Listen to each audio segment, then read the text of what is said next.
परम विदुषी लेखिका गणिनी आरिका रत्न श्री 105 स्वस्ति भूषण माता जी, जिन्होंने मात्र 20 वर्ष में 100 से भी अधिक किताबें लिखकर जैन समाज को अनूठा योगदान दिया है।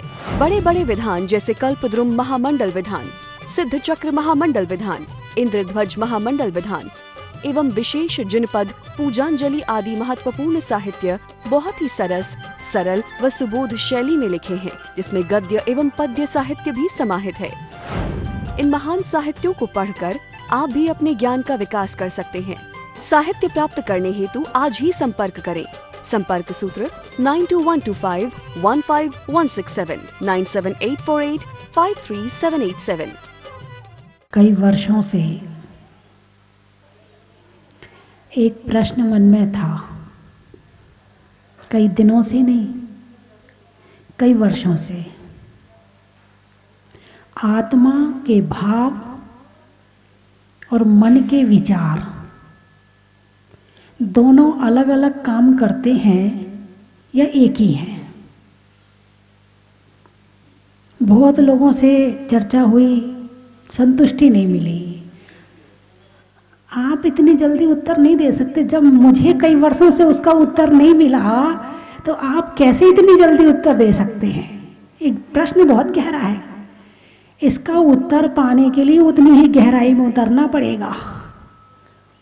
बहुत कई लोगों से चर्चा हुई, एक नहीं कईयों से चर्चा हुई, लेकिन मुझे संतुष्टि नहीं हुई। क्योंकि जो जीवन में प्रैक्टिकल हो रहा है, आत्मा का भाव और मन के विचार।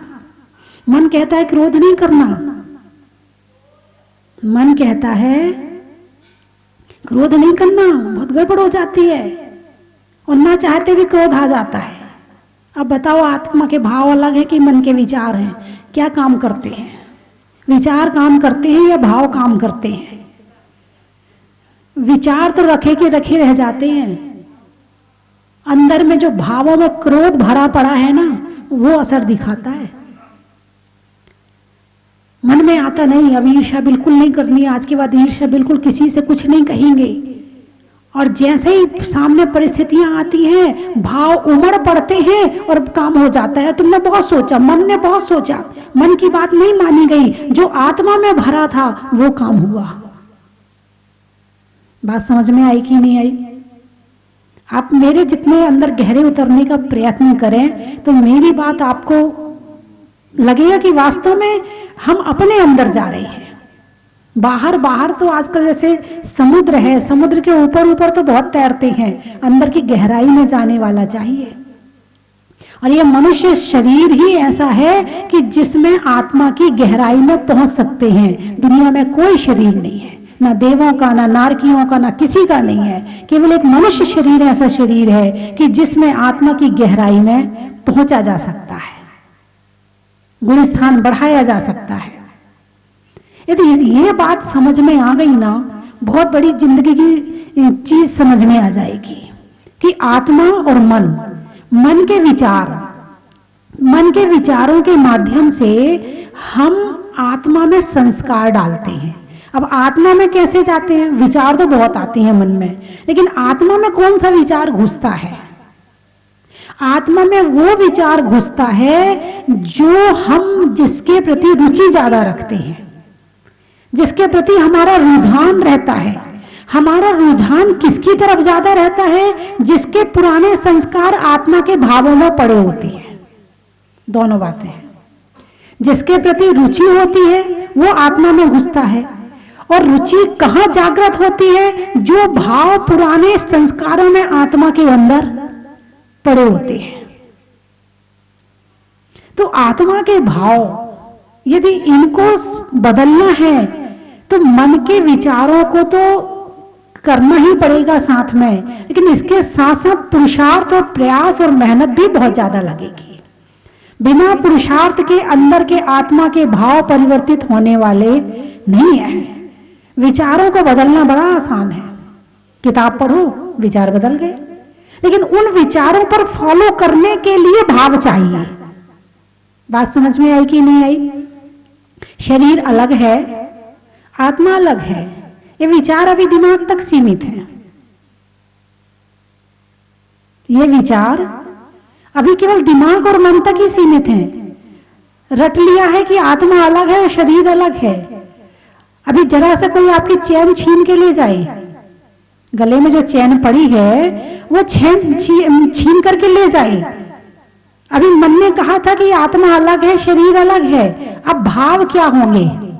चैन चली गई तुम्हारी, गले की चैन नहीं गई, आत्मा की चैन चली गई।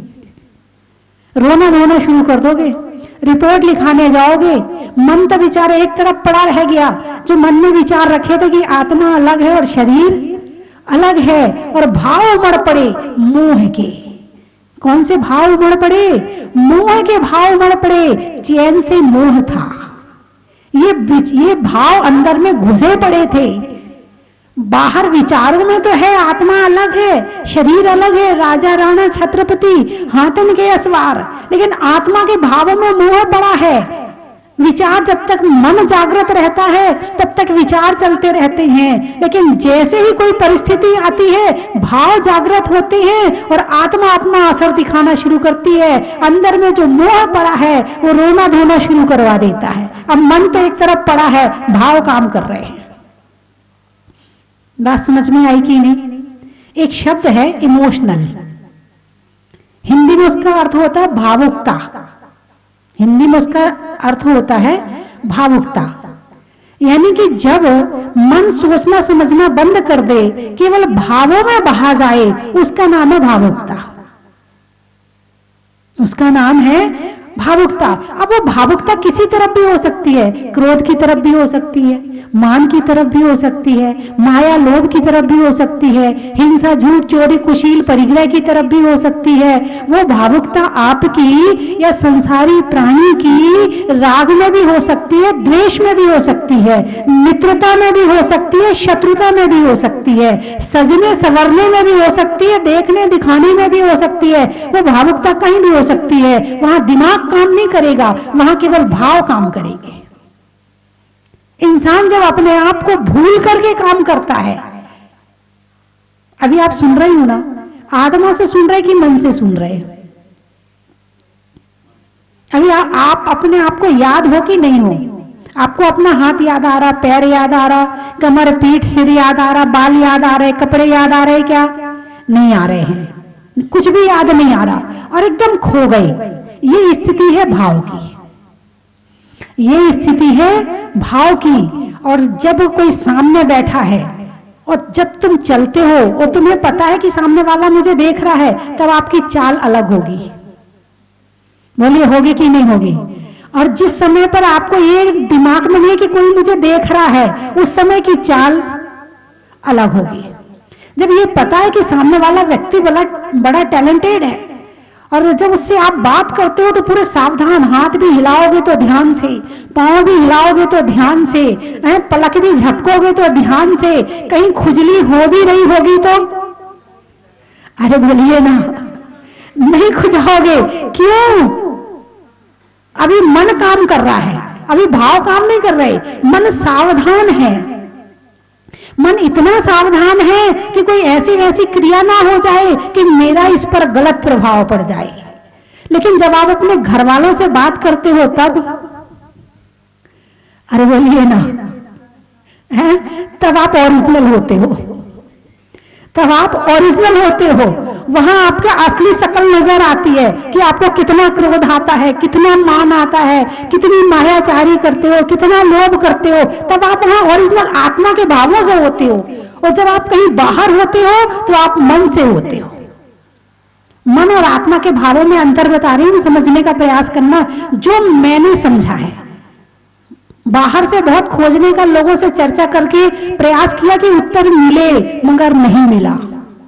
लेकिन अपने आप ही भाव में किसी चीज की खोज करो तो कभी ना कभी जरूर मिलती है। ये प्रश्न सालों का था और वो आज हल हुआ है।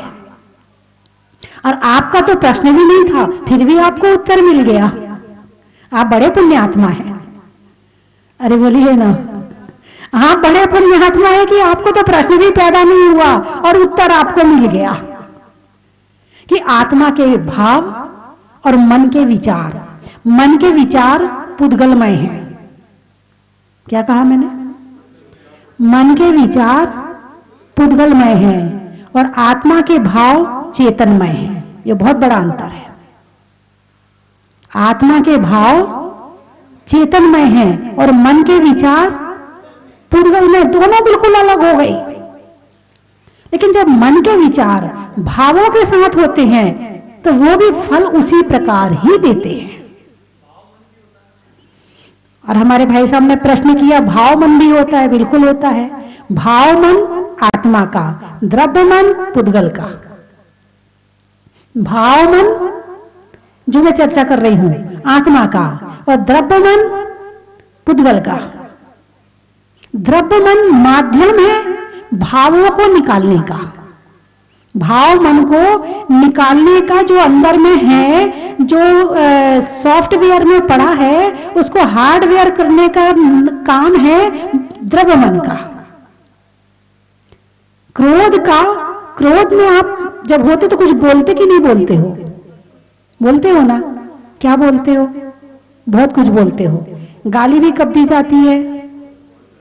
जब गुस्सा आता है।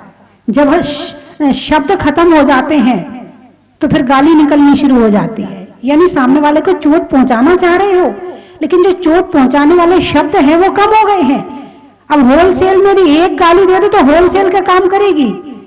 चाहे तुम 100 शब्द बुरे बोल लो, चाहे एक गाली दे दो, दोनों का वजन बराबर रहेगा। एक गाली देने में इतना काम हो जाएगा। तो द्रव्य मन क्या है? विचार है। और भाव मन क्या है? सॉफ्टवेयर है। द्रव्य मन क्या है? हार्डवेयर है। मन के विचारों को शब्द रूप देकर के बाहर निकालना, ये मनुष्य के पास में शक्ति है।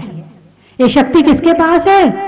मनुष्य के पास। ये शक्ति सबके पास नहीं है। कुत्ते के पास है क्या? लेकिन क्रोध कुत्ते को आता कि नहीं आता? अरे बोलिए ना। बंदर को क्रोध आता है? आता है। तब वो क्या करते हैं? जब उनको क्रोध आता है तो क्या करते हैं? वो लड़ते हैं। लड़ते हैं। कैसे लड़ते हैं? जैसे आदमी को क्रोध आए तो एक दूसरे को मार भी देता है, ऐसे ही पशु त्रयंचों को क्रोध आता है तो वो भी एक दूसरे को मार डालते हैं, खून खच्चर कर देते हैं। कुत्ता एक दूसरे को देखो कैसे काटता है निर्दयता से। बंदर आपस में लड़ते हैं तो फिर देखो कैसे लड़ते हैं कि ट्रैफिक जाम हो जाए। ऐसे सड़क पे हटने तैयार नहीं होते जब वो लड़ते हैं। तो क्रोध को शब्द की जरूरत नहीं है। बात समझ में आई कि नहीं आई? क्रोध करने के लिए जरूरी नहीं है कि शब्द चाहिए। बिना शब्दों के भी क्रोध हो सकता है, जो कि अभी मैंने प्रैक्टिकल बताया आपको। चींटी क्रोध करती कि नहीं करती? काटती कि नहीं काटती? बोलिए ना। चींटी काटती है तो उसका काटना क्या है? चींटी का काटना क्या है? क्रोध व्यक्त करना। आप आपको यदि किसी पर गुस्सा आता तो आप करते क्या हो? काटते ही तो हो, शब्दों से काट रहे हो। सामने वाले पर गुस्सा आ रहा है, उसकी बात काट दी, जबकि वो सही बोल रहा है। जबकि वो सही बोल रहा है, फिर भी आपने उसकी बात काट दी। नहीं नहीं, ये काम ऐसे नहीं, ऐसे होता है। उसको गलत सिद्ध कर दिया आपने, काटा है आपने। क्या किया है? चींटी के पास शब्द नहीं है, उसके पास में डंक है। उसने डंक से काटा और आपने शब्द से काटा। काटा दोनों ने है, क्योंकि दोनों के अंदर क्रोध है। दोनों के अंदर क्रोध है। ऐसे सांप डसते हैं। सांप को गुस्सा आ जाए तो सांप भी डस लेता है। कोई सांप को छेड़े या किसी का पांव पड़ जाए या कुछ चोट पहुंच जाए, बस सांप को वो तुरंत डंक मारता है। और आपको कोई जरा सा छेड़ दे तो आप छोड़ते हो क्या? आप भी सांप की तरह डंक मारते हो। अरे बोलिए ना, मारते हो नहीं मारते हो? हैं? तो सांप ने भी क्रोध किया और आपने भी क्रोध किया। इसी तरह से गाय भैंस को क्रोध आए तो एक दूसरे से सींग अड़ा अड़ा के लड़ते हैं। कभी देखा हो आपने? हैं? एक दूसरे से सींग अड़ा अड़ा के सींग मारते हैं, घुसाते कि इसको सींग घुस जाए, इसको कष्ट पहुंचा दूं मैं। भाव कौन सा है? क्रोध का। मनुष्य के क्रोध में और बाकी त्रयंचों के क्रोध के भावों में कोई अंतर नहीं। भावों में कोई अंतर नहीं है। अंतर किसमें है? केवल व्यक्त करने में। व्यक्त करने में अंतर है कि गाय भैंस किस तरह से व्यक्त करते हैं, सांप बिच्छू किस तरह से व्यक्त करते हैं और मनुष्य किस तरह से व्यक्त करता है। यानी मनुष्य हर चीज की क्षमता सबसे ज्यादा रखता है। जितना खतरा सांप से नहीं है, जितना बिच्छू से नहीं है, उससे ज्यादा जहर इस आदमी के अंदर भरा है। जितना डंक उसका असर नहीं करता है, उससे ज्यादा यदि एक डंक मार दे आदमी, दूसरा आदमी तिलमिला जाता है, तड़फ जाता है। जितना जहर का दर्द नहीं होता है, उससे ज्यादा दर्द आत्मा में इंसान के कांटे का होता है। सांप काटे, बिच्छू काटे तो शायद बच जाए, और जिसको काटे बानियां तड़फ तड़फ मर जाए। मनुष्य कह लो, सभी एक से ही, बानियां अकेले क्या, सभी ऐसे ही हैं। सब एक दूसरे को काटने के लिए तैयार बैठे हैं। तो भावों की बात चल रही है। हम मन में विचार करते हैं, क्रोध नहीं करेंगे, अब की बार बिल्कुल गुस्सा नहीं करना है, और जैसे ही कुछ होता है तुरंत भाव उमड़ के आते हैं, और क्रोध ना चाहते हुए भी हो जाता है। ये कारण क्या है? मन सोचता है नहीं करना है, फिर भी हो जाता है, क्योंकि अंदर में जो भरा है वो तो निकलेगा। सामने वाला तो निमित्त है। कुएं में जैसा पानी होगा, बाल्टी में वैसे ही तो आएगा। यदि कुएं में खारा पानी है तो बाल्टी में कैसा पानी आएगा? खारा आएगा। और यदि मीठा पानी है तो मीठा आएगा। बस बाल्टी चाहिए निकालने वाली।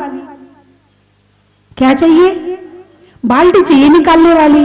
तो सामने वाले ने बाल्टी का काम किया, सामने वाले ने कुछ गड़बड़ कर दी, वो तुम्हारे अंदर चली गई बाल्टी, और तुमने जो भरा था वो निकाल दिया। जो अंदर क्रोध भरा था वो निकाल दिया।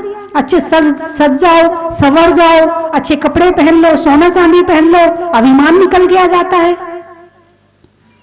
यदि अपने काम में किसी को बताना ना हो, कुछ ऐसी बात हो, तो मायाचारी शुरू हो जाती है, और अपने आप को बड़ा बनाने के लिए हम लोभ भी करते हैं। कषाय अंदर में भरी पड़ी हैं। अब इनको सुधारें तो कैसे सुधारें? सुधारना विचार के साथ में भावों को सुधारना जरूरी है। विचार अच्छे हो सकते हैं, लेकिन अंदर में भाव खराब पड़े हों तो पता चलता है कि सब मामला, कितना अच्छे विचार बना लिए, लेकिन जैसे थे वैसे ही रह गए। आप लोग किताब पढ़ते हो, आप लोग कभी कभी शास्त्र पढ़ते हो, बच्चे पढ़ाई करने बैठते हैं। कभी कभी ऐसा होता है कि किताब सामने रखी है, किताब सामने रखी है, आंखें किताब में हैं, बिल्कुल अकेले बैठी हैं।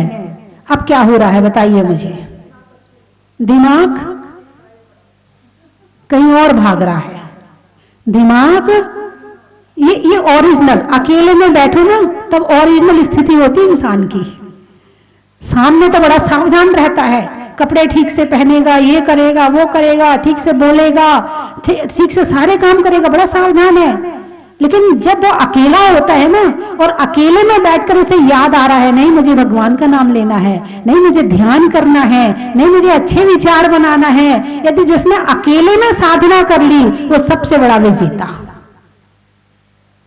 और जो अकेले में बैठ के हार गया वो सबसे बड़ा, अब आप समझ लो, यदि किसी व्यक्ति को छोड़कर घर में 2 घंटे के लिए घर वाले बाजार चले जाएं, कहीं और चले जाएं, 2 घंटे से 2.5 घंटे हो जाएं, तो उसके फोन खटकने शुरू हो जाते। 2 घंटे हो गए, 2 घंटे की कह के गए थे, 2 घंटे में परेशान हो गया वो अकेला रह नहीं पा रहा है, क्योंकि अभी तक केवल दूसरों से लगा के रखा था।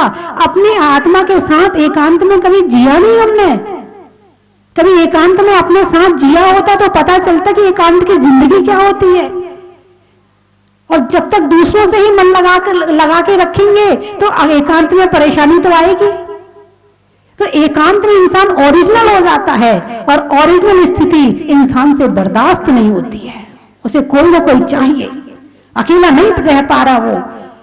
अकेले रहने के लिए बहुत शक्ति की जरूरत है, बहुत ऊर्जा की जरूरत है। सामने वाले के साथ रहने के लिए इतनी ऊर्जा नहीं चाहिए। भगवान महावीर 12 वर्ष तक जंगल में रहे, 1 दिन नहीं, 2 दिन नहीं, 12 वर्ष तक, और एकांत में और अकेले रहे। ना कोई भय, ना कोई डर, ना किसी दूसरे से मन लगाना।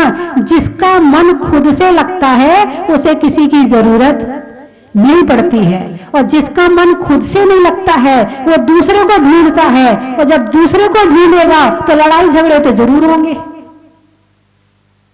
जितने दूसरे में जाओगे उतनी अशांति, और जितने खुद के पास आओगे उतनी शांति। यदि भावों को सुधारना है तो भावों को सुधारने के लिए एकांत जरूरी है, और एकांत की साधना जरूरी है। और एकांत में जब भाव सुधारोगे तो विचार अपने आप सुधर जाएंगे। आजकल से के बहुत से लोग मेडिटेशन में जा रहे हैं। भाई किस बात का मेडिटेशन करते, क्या करते हो मेडिटेशन में? अभी 4-5 दिन पहले की बात है, जब मैं बिहार करके आ रही थी तो रास्ते में रुकी थी, तो बड़े मॉडर्न लोग थे। रहन सहन से पता चल रहा था कि रिच फैमिली है और मॉडर्न लोग हैं। तो मैंने कहा आप मंदिर जाते हैं? बोले नहीं। तो फिर मैंने कहा, बोले हम ध्यान करते हैं। अच्छा। मैंने एक लड़की से पूछा, तुम? हाँ मैं भी ध्यान करती हूँ, मेडिटेशन करती हूँ, मैं मंदिर नहीं जाती हूँ। तो मैंने उससे पूछा तुम मेडिटेशन में क्या करती हो? पूछना चाहिए क्या करती हो, क्योंकि मैं जानती हूँ इसलिए मैं पूछ भी सकती हूँ। आप जानते ही नहीं हो तो क्या पूछोगे? और जो कहेगा वो समझ लोगे और मान लोगे, क्योंकि आपको यही नहीं पता है कि मेडिटेशन में करना क्या है। जिसको पता है वो पूछ करके उसे ठीक भी कर सकता है, और वो यदि उससे आगे वाला है तो सीख भी सकता है। लेकिन जिसे पता ही नहीं है कि एकांत में और ध्यान में करना क्या है, वो तो जो सिखाया जाएगा वो ही सीख लेगा और वो ही सही मान लेगा।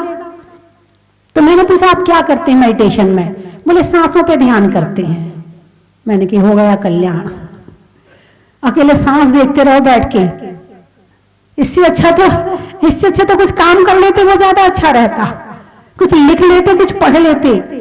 तो फिर मैंने उन्हें बताया कि आगे का ध्यान कैसे किया जाता है। बोले हाँ ये तो आपने बिल्कुल सही बताया, ये तो हमारे दिमाग में कभी आई नहीं कि हम नमोकार मंत्र में अरिहंत पर, सिद्ध पर, आचार्य उपाध्याय साधु पर ध्यान कर सकते हैं। हम तीर्थों की वंदना कर सकते हैं ध्यान में बैठ करके हैं। हम जिनवाणी में जो 8 कर्म लिखे हैं उन 8 कर्मों का चिंतन कर सकते हैं। फिर मैंने उन्हें कई बातें बताई। बोले हाँ अब हम ऐसे ही करेंगे। मैंने कहा मंदिर भी जरूर जाना और भगवान को देखकर ध्यान लगाना। किसको देख के ध्यान लगाना? भगवान को देख के। मंदिर जाते हो? अरे बोलिए ना। जाते हैं। मंदिर में भीड़ भाड़ में जाते हो, अकेले में जाते हो? अकेले में जाते ना तो मन नहीं लगता है, अकेले में मन नहीं लगता है। अरे बोलिए ना। डर लगता अकेले मंदिर जाने में। हमारी रक्षा करने वाला कौन है? भगवान। और अकेले में जाओ तो भगवान से ही डर लगता है। बोलिए ऐसा है कि नहीं है? पता नहीं कोई पीछे से आना जाए। यदि कोई एक व्यक्ति अकेले मंदिर में बैठ के माला फिरे तो यूं करेगा, यूं बार बार देखेगा नमो हरिहंताणम नमो सिद्धाणम, कोई या तो आया कि नहीं आया। उसका मन नहीं लगेगा अकेले में माला फेरने में। कहां तो हम भगवान को पाने की कोशिश करते हैं और कहां भगवान मिल जाए तो उनका ध्यान नहीं लगता है। भीड़ में जाके दर्शन करते, आहा नमो हरिहंताणम, लग रहा भाऊ जी बहुत बढ़िया दर्शन कर रहे हैं, लेकिन भीड़ देख रही ना, ध्यान भीड़ में है, दर्शन में नहीं है। कभी एकांत में मन लगे ना तुम्हारा दर्शन में तो समझना तुमने दर्शन किए हैं। अभी तो केवल तुमने भगवान को ऊपर से ही देखा है। एकांत में पूर्ण बिल्कुल ऐसे भाव आ जाए, बस प्रभु आपके दर्शन कर रहे हैं, 3 लोक के नाथ। जब उनमें पूरा ध्यान लग जाए ना तब समझना आपने दर्शन किए हैं। एक व्यक्ति था, मैंने पहले बताया था, वो शिखर जी गया, फिर दूसरी बार शिखर जी गया, फिर आपस में चर्चा कर रहे हैं। बोले अरे पिछले बार आए थे ना बिल्कुल अच्छा नहीं लगा था, उस दिन बिल्कुल भीड़ नहीं थी शिखर जी में, उस दिन तो बस सारी टोकें खाली पड़ी थी, बस हम 8-10 यात्री हम ही लोग तो और कोई था ही नहीं पूरे पहाड़ पर। आज तो बहुत मजा आ रहा है, आज तो बहुत अच्छा लग रहा है, आज बहुत भीड़ है। समझे कुछ? किसके दर्शन करने गए? भगवान यदि अकेले में मिल गए ना तो मन नहीं लग रहा है। शिखर जी में यदि तुम 10-15 लोग पहाड़ पे रहो ना तो दर्शन में मन नहीं लगेगा, भागने का प्रयास करोगे। और भीड़ रहेगी तो आज तो बहुत मजा आ रहा है, बहुत भीड़ आई आज तो चलने की भी जगह नहीं है, आज तो आनंद आ रहा है। बताइए क्या है आपके दर्शन? क्या है आपके विचार, क्या है आपका ध्यान, क्या है आपका धर्म, क्या कर रहे हो, क्या करना चाहिए, ये नहीं पता है। और जब तक ये नहीं पता होगा तब तक हम जिंदगी बेहोशी में जी रहे हैं। जब तक सावधान होकर नहीं जिएंगे तब तक हमारी जिंदगी अच्छी बनने वाली नहीं है। एक पशु भी है, वो भी बेहोशी में जी रहा है। एक मनुष्य है, उसे भी नहीं पता क्या करना। एक पशु है, उसे भी नहीं पता क्या करना। तो दोनों में कोई अंतर? अरे बोलिए ना, कोई अंतर नहीं है। अंतर कब पैदा होगा मनुष्य में और पशु में? जब इंसान आत्मा के स्तर की जिंदगी जीना शुरू करेगा। अभी तो केवल शरीर के स्तर की जिंदगी चल रही है। अच्छा खा लो, अच्छा पहन लो, अच्छा कमा लो, गाड़ी खरीद लो, अच्छे बढ़िया घूम के आ जाओ, पार्टी में चले जाओ, शादी में चले जाओ, मरण में चले जाओ, परण में चले जाओ, अपना करण में चले जाओ, अपने इनमें ही लगे पड़े हैं। अभी तो अंदर का तो अभी कोई मामला शुरू हुआ ही नहीं है। नहीं, मैं आपकी बात नहीं कर रही, आप लोग तो करते होंगे हैं। क्या बात, कुछ दाल में काला है? दाल ही काली है पूरी? ओहो हो। चलो अब उसे साफ करने का प्रयास करो। यदि हम नहीं करेंगे तो कोई दूसरा करने वाला नहीं है। जो कुछ करना है मुझे ही करना है। मेरे लिए जो कुछ भी करना है वो मुझे ही करना है। कोई दूसरा इसमें कुछ भी करने वाला नहीं है। सामने वाला दवाई दे सकता है, सामने वाला डॉक्टर को दिखा सकता है, लेकिन जो दर्द है वो तो मुझे ही सहन करना है। ऐसे ही कर्मों को यदि नाश करना है तो मुझे ही करना है, कोई दूसरा करने वाला नहीं है। ध्यान करना है तो मेरे द्वारा मैं ही ध्यान करूंगा। इस बार विचार बना रही हूं कि ध्यान शिविर लगाऊं।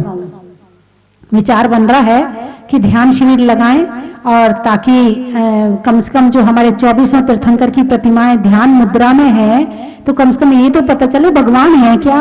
जब तक ध्यान करना नहीं आएगा तब तक भगवान की फीलिंग आने वाली नहीं है, दर्शन होने वाले हैं ही नहीं है कि भगवान आप कर क्या रहे हो। जो ध्यान नहीं करता है उसे भगवान के दर्शन होते ही नहीं, ये गारंटी है मेरी। जो ध्यान करता है उसे ही भगवान के दर्शन होते हैं। भगवान के दर्शन दो तरह से होते, एक शरीर के दर्शन और एक उनकी आत्मा के दर्शन। तुम किसके दर्शन करने जाते हो? शरीर के दर्शन वो बड़ी बात नहीं है। अरे बोलिए ना, शरीर के दर्शन किए कोई बड़ी बात नहीं है, ऊपर ऊपर के दर्शन कर लिए हैं। जब तक उनकी आत्मा के दर्शन नहीं हुए हैं तब तक समझना आपने भगवान के दर्शन नहीं किए हैं। समय हो गया है, बंद करूं? नहीं, अरे घर जाके सुन लेना, कल सुना दूंगी, आपके घर आके सुना दूंगी। ध्यान में क्या करना, बहुत सारे प्रवचन उसमें पड़े हुए हैं। क्या नाम है उसका, यूट्यूब पर ध्यान के प्रवचन पड़े हैं बहुत सारे, आप उसमें सुन लेना। 20-25 प्रवचन हैं ध्यान के, 16 ध्यान के प्रवचन, फिर लास्ट में जो ध्यान करने का तरीका है फिर वो बताया है, तो आप उसमें सुन लेना, है ना, कि ध्यान में क्या करना है। क्योंकि अब हर बार बताऊंगी तो फिर वो, है ना, शॉर्ट में तो बता ही दिया है। कर्मों का ध्यान, नमोकार का ध्यान है, और तीर्थों का ध्यान, और धीरे धीरे जब इसमें स्थिरता आने लगे फिर अंदर पहुंचो। पहले तो स्थिरता के लिए बाहर का अवलंबन जरूरी है।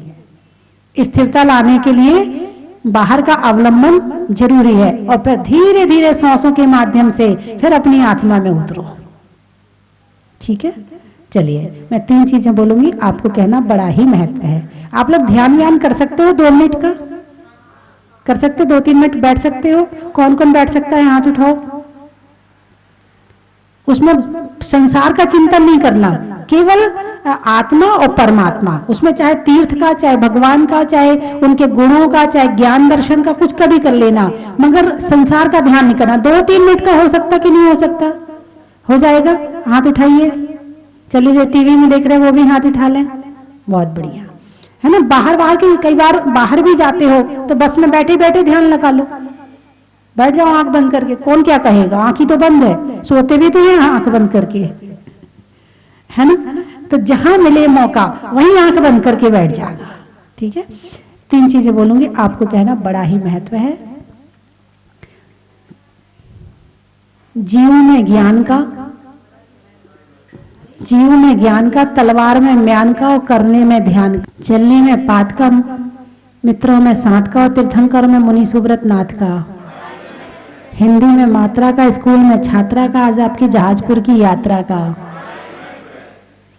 अनाज में दाने का, इनाम में पाने का, आपके मुस्कुराने का।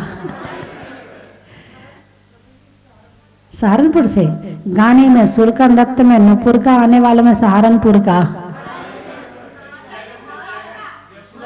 जयपुर, रिश्तों में ससुर का, देवों में असुर का, आने वालों में जयपुर का।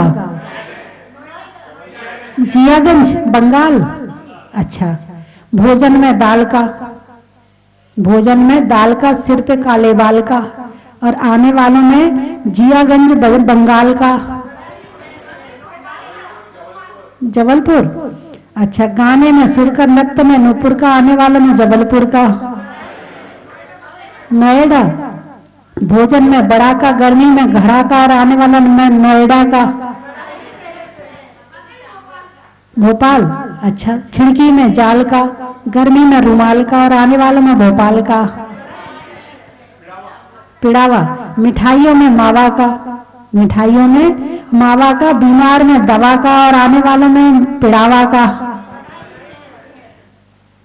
मुजफ्फरनगर, पानी में मगर, पानी में मगर का, चलने में डगर का, और आने वाले में मुजफ्फरनगर का। आसाम, वृक्षों में बड़का, बड़ की जड़ का, और आने वालों में आसाम डिब्रूगढ़ का।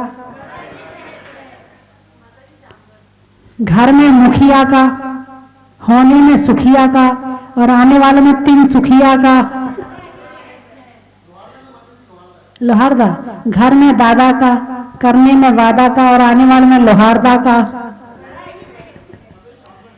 श्यामगढ़, नहीं करने में गड़बड़ का, और बुढ़ापे में बड़बड़ का, और आने वालों में श्यामगढ़ का। हरिद्वार में मटका, आत्मा के लिए घट का, और आने वालों में मेरठ का। यहाँ जहाजपुर में पहली बार आया हूँ, लेकिन यहाँ आकर इतना अच्छा लगा। पहले ही मैंने महावीर जी का भी मंदिर इतना बढ़िया नहीं लगा जितना यहाँ का मंदिर बढ़िया लगा। मैं इसे देखते ही, घुसते ही मन पुलकित हो गया था। इतनी शांति, इतनी ठंडी हवा, और ऊपर से भगवान, देख देख के ही कि कहाँ आ गए। देखते थे टीवी में, वास्तव में ही आ गए, विश्वास ही नहीं हुआ। ये सब आपके आशीर्वाद से ही संभव हुआ। जो हम टीवी में रोज प्रोग्राम देखते थे, तो आपने हमें यहाँ तक बुला लिया, और हमने भगवान के दर्शन किए, अभिषेक किया, शांति धारा की। आप सभी जन लोग, भारतवासी भी इससे जुड़े, यही हमारी मनोकामना है। स्वस्ति धाम, चलो स्वस्ति धाम, चलो स्वस्ति धाम, चलो स्वस्ति धाम, आओ स्वस्ति धाम, चलो स्वस्ति धाम। बहुत दिनों के लंबे इंतजार के बाद और जहाज मंदिर में अतिशयकारी मुनीश्वरनाथ भगवान के विराजमान होने के बाद में आने वाली 13 मार्च 2021 को पहली शनि अमावस्या पर भूगर्भ से प्रकटित शनिग्रह निवारक मुनीश्वरनाथ भगवान के मस्तक पर 1008 कलशों से महामस्तकाभिषेक होगा। बंधुओं, शनि अमावस्या पर मुनीश्वरनाथ भगवान का अभिषेक करना महान फलदायी होता है, और हम सबके महान पुण्य के उदय से जहाज मंदिर में विराजमान होने के बाद पहली शनि अमावस्या पर हम सबको भगवान का अभिषेक करने का, शांति धारा करने का सुनहरा मौका, और पूज्य गुरु माँ गणनी आर्य का स्वस्ति भूषण माता जी का मंगलमय आशीर्वाद प्राप्त करने का मौका मिला है। आप यहाँ पधारें और उस दिन बड़े बाबा का अभिषेक करें, शांति धारा करें। 4 तरह के कलश है। रजत कलश 5100 रुपये, स्वर्ण कलश 11,000 रुपये, हीरक कलश 21,000 रुपये, और रत्न कलश 51,000 रुपये की न्योछावर राशि है। बंधु, मैं तो चाहता हूं आप यहां पधारे और स्वयं बड़े बाबा का अभिषेक करें, शांति धारा करें। लेकिन यदि आप नहीं आ सकते हैं तो भी आप अपने नाम से यहां पर कलश आरक्षित करवा सकते हैं। आपके नाम से अभिषेक, शांति धारा यहां पर होगी। उसी दिन दोपहर में 1 बजे से राष्ट्रीय युवा सेमिनार यहाँ पर होगा, एक यूथ सेमिनार होगा जिसमें 18 वर्ष से 45 वर्ष के युवक और युवतियां सब उसमें भाग ले सकते हैं। आप सभी इन कार्यक्रमों में सादर आमंत्रित है। साथ ही 10 मार्च 2021 को भगवान का जहाज मंदिर में विराजमान होने के बाद पहला निर्वाण कल्याणक महोत्सव यहाँ मनाया जाएगा और सन 21 में 20 किलो का निर्वाण लड्डू 20वें तीर्थंकर मुनीश्वरनाथ भगवान के समक्ष अर्पित किया जाएगा, पूरे भावों के साथ में, भक्ति के साथ में और पूज्य गुरु माँ के पावन सानिध्य में। तो आप सभी सादर आमंत्रित है। आप अपनी सूचना स्वस्ति धाम में दे सकते हैं। आप अपनी स्वीकृति 9782063107 इन नंबरों पर दे सकते हैं। पूरे कार्यक्रम का सीधा प्रसारण पारस चैनल पर होगा। धन्यवाद। कंचन की थाल को सजाओ रे आज, रत्नों की थाल को भर लाओ रे आज। आओ आओ करे रे गुणगान आरती भगवन की। आओ आओ करे गुणगान आरती भगवन की। आओ आओ करे रे गुणगान आरती भगवन की।